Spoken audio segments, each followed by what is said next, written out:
Türklər hansı əlifbadan istifadə edib? Azəri adlı İran dilli bir tayfa olubmu?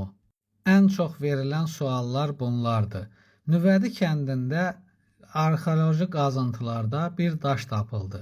O daş üzərində eradan əvvəl 2-ci minilliyə aid yazılar tapıldı və həmin yazılar təmiz türk dilində idi.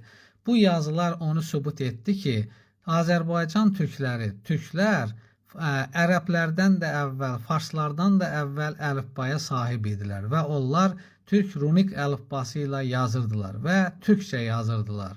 Və bu daş tapılması onu da sübut etdi ki, Azər, Əraz bir türk tayfasıdır və onlar türk dilində danışıb. Onlar Azərlər, Ərazlar türk bəyləri olubdu.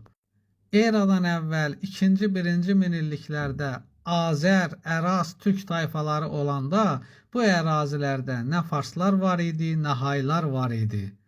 Və gördüyünüz bu türk runik əlifbası Etrus türklərinin Avropaya apardığı əlifbadır və indiki Latın əlifbası həmin bu türk əlifbasından yaranmış bir əlifbadır.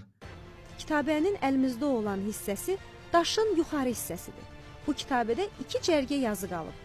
Kitabənin 1-ci cərgəsindəki yazının transkripsiyası 13 ok erinç IS, ay erinç SR 30-nükün müasir dildə səslənməsi isə 13 oktur de dost, dedi, elədir dostum, ər 30 peşman oldu.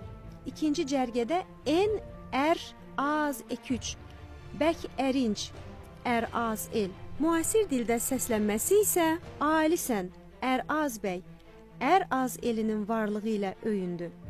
Kitabənin bu yazılarındakı sözlər Kitabi-Dədə Qorqudda da rast gəlinir və Orxon Yenisey dili ilə eynidir.